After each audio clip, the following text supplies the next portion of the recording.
Alrighty, welcome back everyone. We just talked about those top 12 teams. What do they need to do this upcoming weekend? Because there's a lot of very interesting matchups up there, including that game over in College Station that we will break down in full tomorrow to start the show. So definitely tune in for that. But let's get into some questions. As we head into this week, there are a lot of things that we got to figure out. And one of the bigger ones that I have is this the week where we see some thinning out? Is this the week where we finally see some teams start to kind of thin out from the herd? And we'll likely see that pretty much every single week going forward. So there are a couple of games that you're just bound to see that in. Missouri, Alabama being one of them. Whoever loses this game is out of the SEC title race. I feel very confident saying that. Now, beyond that, I'm not really sure. There's definitely a lot of different things that can happen in the CFP race that could switch things up. If Alabama loses this game, they are officially out. I feel very confident in that. But if Missouri loses, they're out of the SEC race, and frankly, I think they're one of those 10-2 teams that could be on the chopping block when it comes to Selection Sunday. But obviously, plenty of time to go from there. It's a huge game that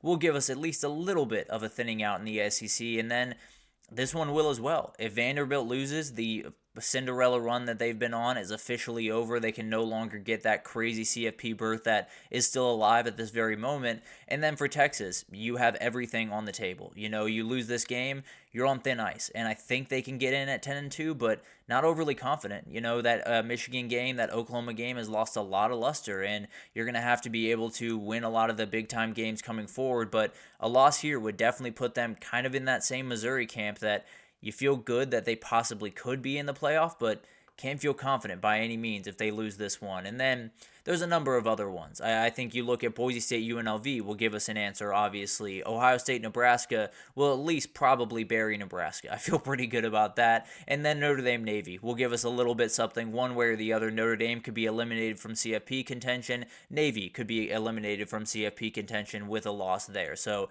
definitely something to watch. We will learn quite a bit, but as we found out this year, with a lot of answers comes a lot more questions. So we'll break it all down at the end of the week, but definitely going to be an interesting thing to watch there. Then we got to talk about the under the radar game of the week. And this is a game that we will break down a little bit more detail tomorrow because I think it's just a fascinating game. But Georgia Tech heads up to Blacksburg to face Virginia Tech this upcoming weekend. They get it at noon, which is an absolute just prayer for Georgia Tech, because the reality was playing that game at night would have been an absolute nightmare to deal with. No doubt about that. But you do have a kind of an interesting situation in this one. It sounds like Haynes King will not go. That's still something that I think is a little bit up in the air, partly because I think Haynes King is one of those guys you just have to drag off a football field if you don't want him to play, but I don't expect him to be out there. The wrinkle of that is this guy, Zach Pyron, started the last game as a freshman in Blacksburg and won it. So definitely something to watch there. Maybe he can just go back. Maybe that's just his place and he's able to get that win. But definitely a fun game to watch, a little bit more under the radar, and that noon slate. Then I got the Michigan State-Michigan game. This is not going to be, overly pretty. I'm not necessarily saying you're going to see tons of points and elite plays on the outside. What I am saying is you're going to see a very weird, interesting game here because Aiden Childs on one side, he likes to give the ball away. That's kind of what he does. He played a really, really good second half against Iowa last weekend, but the reality is he's a little bit erratic. And on the other side, you have an offense that can't really get anything going. So there's a reality where we have 5 turnovers in this game. It ends 6-3, and we have just the weirdest afternoon on planet Earth. But at the end of the day, I do think it's really, really going to be fun. And frankly, it's the first time in at least the last couple of years that Michigan State has a very real shot in this game. So absolutely love it. Obviously, the rivalry plays into that just a little bit, and it's one of those games that might not light up the scoreboard, but definitely will be a very interesting and fun watch. And then Texas Tech TCU, I absolutely love. And the funny thing about this one is Texas Tech is the team that is towards the top of the Big 12, still very much in that race. They are not favored in this game, and probably because they gave up 59 points to Baylor last week. So definitely something they're going to have to figure out because TCU can cause issues. They got to get that run game going with Cam Cook a little bit more often and a little bit more consistently, but they got playmakers on the outside with Jack Besh and Xavion Williams and a lot of those guys that can make a ton of really big-time plays. Maybe Texas Tech just stumbles this week and they're totally taken out of the Big 12 race, and TCU can at least salvage what has been a relatively disappointing season thus far. And then we move forward to who needs to make a statement. There are so many teams across the country that just need to prove a point this upcoming weekend.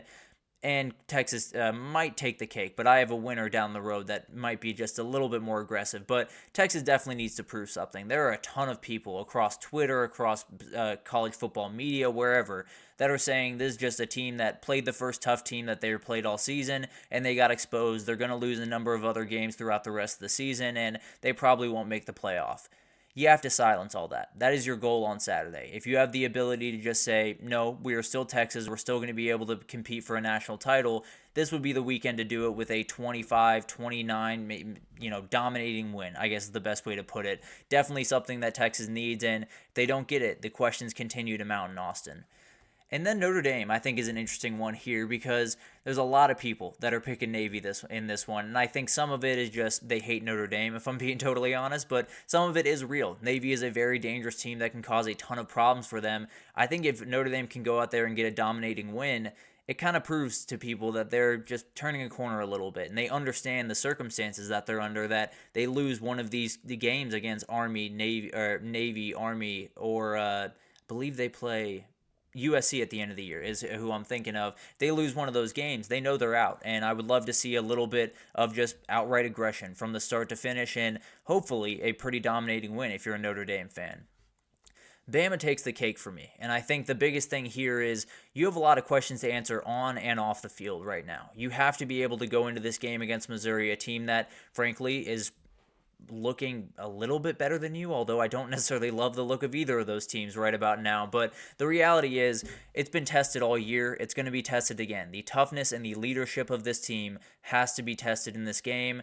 It has not been great thus far. Just plain period, end of story. They have not necessarily been great about bouncing back. I don't know if the leadership is bad, or I don't know what's going wrong, really, because I'm not in that locker room. I can say that there is an issue with this team with just kind of that mental toughness that you very much need in the SEC, especially down the stretch, especially when you need to win a couple of big-time games, especially when you go to Death Valley in a couple of weeks. There's a ton of different things that this Bama team needs to get right, and this would be a week where you could send a statement that we're still very much alive in this thing, and we still want to get to that CFP, and we still can get to that CFP.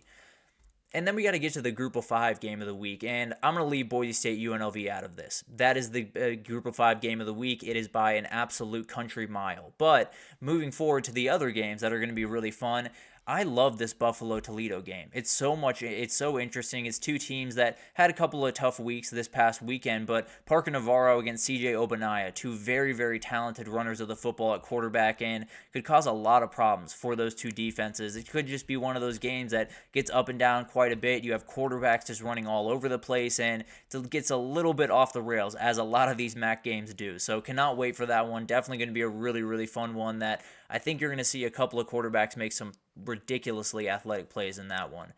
And then San Jose State, Fresno State is a really, really fun one to me. These are two teams that are still very much in the Mountain West Conference hunt, especially San Jose State. And the fun thing about San Jose State, they win this game, they have UNLV and Boise State still ahead on their schedule. So they could throw a wrench into the works. They could be the team that ends up getting that G5 berth because they only have one loss. They get all of these wins, it'd be hard to keep them out. I can promise you that. So a team that you might not be thinking about too much in the G5 race right now, that could change in a hurry over the next couple of weeks for San Jose State. And then you got Tulane, North Texas. This is my pick because I absolutely love this game. I think it's going to be a little bit all over the place. We'll actually get to it probably tomorrow when we talk about some upset alerts. But Tulane, North Texas is going to be so much fun. The over-under set at 66.5, so you will see some points. And the playmakers on both sides of the ball are just out of this world good. You have Landon Sides for North Texas. That's so much fun to watch. And then just pretty much everyone on that Tulane offense, whether you want to talk about Mario Williams or Mekhi Hughes at running back, or not Julian Fleming. I'm forgetting his first name. I apologize. Fleming on the offensive side for Tulane. There's so many fun guys to watch, and cannot wait to see what they can do in this week. The other thing I want to talk about is who can gain the most ground in the Heisman race. And this is kind of an interesting question because I don't necessarily want this to be who is out of the race that has to get into it or anything like that. I think there's a couple of those players this week, but there's one in particular that is not out of this race by any means. Dylan Gabriel is one of them. A very obvious answer here. You get a ranked Big Ten opponent at home. You get a defense that is very for real. Illinois can play very good football. If he can continue to play that really, really elite level that he has the last 2 weeks, he absolutely will join that two-horse race, at least in my mind, that Cam Ward and Ashton Jeanty are running up top. And then Garrett Nussmeier is a name to watch. He hasn't necessarily put up crazy numbers, and he's not necessarily going to be a guy that can match up to what Cam Ward has done numbers-wise. But he has a lot of big-time moments coming forward. You know, A&M on the road this upcoming weekend, Alabama coming to town in a couple of weeks. He plays 2 really good games in those. He's going to be a hard name to overlook when you get down to the rest of the season. And I think as we're getting deeper and deeper into the season, I'm finding that there's a guy out there that could just turn it on in the last 5 weeks of the season and then find himself in New York. There is not necessarily a runaway 3-4 guys that are going to be in New York at this point. So maybe, you know, Dylan Gabriel doesn't play as clean towards the end of the season. Maybe Cam Ward makes a couple of mistakes and they drop some games. And then a guy like Garrett Nussmeier just finds his way into the fold because he starts playing elite football. It's going to be a really interesting race, but the guy that can actually gain the most ground is the leader. I'll be totally honest. This is one of the very few moments throughout this year, and really maybe the last moment throughout the rest of the year, that he is going to be the thing that everyone is watching. He is going to be the thing that everyone is locked into on Friday night when they face off against UNLV. Over 200 yards, he might just punch his ticket to New York City. It's such an important spot for him, and he knows that going into this game, that this is the point where you kind of put your flag in that Heisman race, say that you are the on odds favorite and you deserve to be, and it would be a huge moment to do it, no doubt about that. So cannot wait to see what he can do. And weirdly enough, the guy that has the most to gain this weekend in the Heisman race is the guy that's already at the top of the Heisman race. And then we got to talk about the individual matchup of the week. This is kind of a fun segment because we don't have to talk about the games overall, just kind of like nitpicky things that I'm very interested to see. The number one is Blake Horvath versus Al Golden, the defensive coordinator for Notre Dame. I don't know how you outright stop a triple option offense other than just having athletes flying all over the field, which Notre Dame absolutely does have. But the quarterback makes a lot of those decisions, and that is going to be really interesting to see. That can Blake Horvath take that really good defense that Al Golden just called and counteract it with a right decision? Can Al Golden take really good decisions by Blake Horvath and make him pay for it because they have everything covered? It's going to be really interesting to watch, and whenever you face a triple option offense, if you don't have an elite defensive game plan, you are going to get beat, and we saw it a number of times in that Georgia Tech game when Paul Johnson was able to steal a couple that, if you looked at the talent profile, he had no business stealing those games. But the triple option does some crazy things to teams. And then you have Ashton Jeanty. I think this is a very, very interesting one. Him against the entirety of the UNLV defense, because it does take 11 guys to stop this guy, and all 11 guys are going to have to play really good football on Friday. So it's one of those battles that, yes, it is 1 on 11. The one is just an absolute nightmare to deal with. So I'm not necessarily saying this is I think there are a lot of UNLV defensive players that are more important than others. But at the end of the day, every single one of those 11 is going to meet him at some point on Saturday, and they got to be able to get him to the ground, and not a lot of people have been able to do that. So it's going to be really interesting to watch just him running at those 11 guys and how they react to that. And then the biggest one for me is that LSU O-line against the A&M D-line. Cannot wait to watch these two units go at each other. Two of the best units in the SEC on both sides of the ball. And I think when you look at LSU, very interesting kind of thing. Not great at run blocking, incredible at pass blocking. So maybe A&M can kind of blow it up on the interior, but their edge rushers aren't that effective. Maybe they can take advantage of some of the openings that there is in pass pro and get home a couple of times. But at the end of the day, this is going to be a huge, huge one, and definitely one that probably is going to decide this game one way or the other. If Garrett Nussmeier has time, I don't know if there's a defense in the country that is going to be able to stop him. And then on the other side, if he gets pressured pretty much from the jump, he's going to have a nightmare in front of him, and he's going to have a lot of players on the back end of that A&M defense that can make him pay. So cannot wait for that matchup. That's one that you're just going to have to love to watch it. I know for a fact that Cole Kublik is going to love to watch this offensive line go to work on Saturday. But so much fun on this upcoming weekend, and we didn't even get to a number of other games that we will get to tomorrow. We got A&M LSU. I don't know why I blanked there. A&M LSU going to be a huge one. Notre Dame Navy, we will break down in more complete terms. Illinois going to Oregon. We will break down in more complete terms tomorrow. A ton of other ones that I absolutely want to get to tomorrow. So we will be back tomorrow. But that'll do it for this edition of the GSMC College Football Podcast, brought to you by the GSMC Sports Network. Your support means a lot to us, so please remember to subscribe to the show, leave a positive review. It does make a huge difference for us. Also, follow us on Facebook, Twitter, TikTok, Instagram, all the social pages for all the content and updates you could possibly need. We have really great people doing awesome work across everything you could possibly want. NBA just tipped off yesterday. Nelson's got you totally covered. We got baseball covered from tip to tail. Everything that you need in the world of sports, we have you covered over here. So definitely tune into GSMC, and I will see you guys tomorrow for a lot more breakdowns of this Week 9 slate.